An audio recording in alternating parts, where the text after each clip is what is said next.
एक दिन, अभी कुछ दिनों पुरानी ही बात है, मेरे लेफ्ट हैंड में पेन हुआ। अब डर तो लगता ही है इंसान को, हम लोग की थोड़ी सी लाइफस्टाइल भी ख़राब रहती है।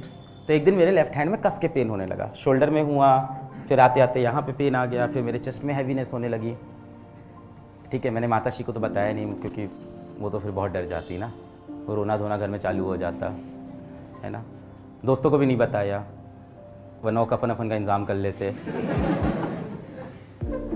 प्लस पेपर्स अलग से ले आते, ये कार किसको देगा, ये फ़ोन किसको देगा, भाई जाते जाते तो भला करके जा।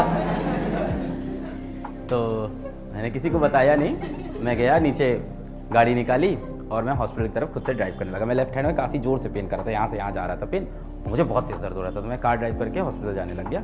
घर के पास में हॉस्पिटल था, थोड़े बहुत पैसे कमा लिए तो अच्छा हॉस्पिटल चले गए। एक बढ़िया हॉस्पिटल था, जो होते हैं बढ़िया मल्टी बिल्डिंग वाले, वहाँ हॉस्पिटल गया और खुद ही से गया, ड्राइवर और कुछ नहीं। मैंने कहा कि अंतिम समय अपने साथ बिताऊँगा अकेले में, किसी को नहीं बताया मैंने, माँ बाप भाई बहन दोस्त यार बीवी, किसी को नहीं। अपनी गाड़ी निकाली और चल दिया। और पूरे रास्ते में सोच रहा था मेरी कौन सी इच्छाएं रह गई है। And was at those 30 minutes मुझे समझ में आया मेरे लिए क्या इंपॉर्टेंट है। उन 30 मिनट में मेरे को सिर्फ ये लग रहा था कि मैं फिजिक्स वाला किसको चलाने को दूंगा यहाँ से, who will handle this after me, मेरे बाद कौन चलाएगा इसको, मेरी रिस्पॉन्सिबिलिटी कौन हैंडल करेगा। नहीं, वो डेफिनेटली नहीं, उनका अपना जीवन है। कैसे कैसे किस बेसिस पे, ऐसे मत लेना डिसीजन जिंदगी में, कह रहा बीवी, ऐसे थोड़ी होता है। दिल और दिमाग में डिफरेंस रखिए थोड़ा, है ना, ऐसे मत फिसलिएगा, ऐसे फैसले नहीं लेते। मैं गाड़ी चला रहा था, पहले मैंने सोचा माता पिता, मैंने कहा ठीक है माता पिता के लिए मैंने अपने जीवन में वो कर लिया जो मैं करना चाहता था, मेरा हो गया, आप लोग का भी बाकी है, मेरा वो पार्ट हो गया है। बहन के लिए मुझे लगता है ठीक है, उसने जितना सपोर्ट किया मैं भी उसका था, दोस्तों के साथ भी हमेशा मैं खड़ा था। वाइफ के लिए थोड़ा लग रहा था कि अकेली हो जाएगी, तो थोड़ा सा डर लग रहा था कि हाँ क्या होगा कैसे होगा। पर सबसे बड़ा कंसर्न आया मुझे, मेरे दिमाग में सिर्फ यही चल रहा था कि अगर मुझे कुछ हो गया तो यहाँ से फिजिक्स वाला का क्या होगा, ऐप का क्या होगा, कहीं मेरे पास कोई प्राइस तो नहीं बढ़ा देगा यार कोर्सेज की ऑनलाइन भी, ऐसा तो नहीं होगा बच्चों से ज़्यादा पैसा लेना स्टार्ट किया, ऐसा तो नहीं है कि पूरा इसको डिस्टर्ब कर देंगे, ऐसा तो नहीं है बाकी टेक प्लेयर आएंगे। और उन 30 मिनट बाद मैं वापस आया।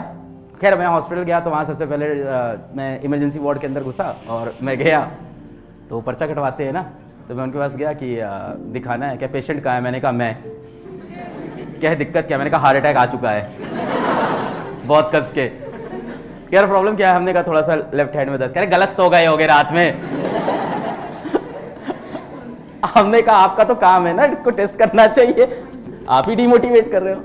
तो उन्होंने कहा कि ठीक है अंदर जाओ। फिर मैं इमरजेंसी वार्ड में घुसा, वहाँ डॉक्टर आए सबसे पहले तो, एंड डॉक्टर वो थे सीनियर रेसिडेंट थे आई थिंक, या जूनियर रेसिडेंट डॉक्टर थे। तो वो आए, वो सबसे पहले पहचाने,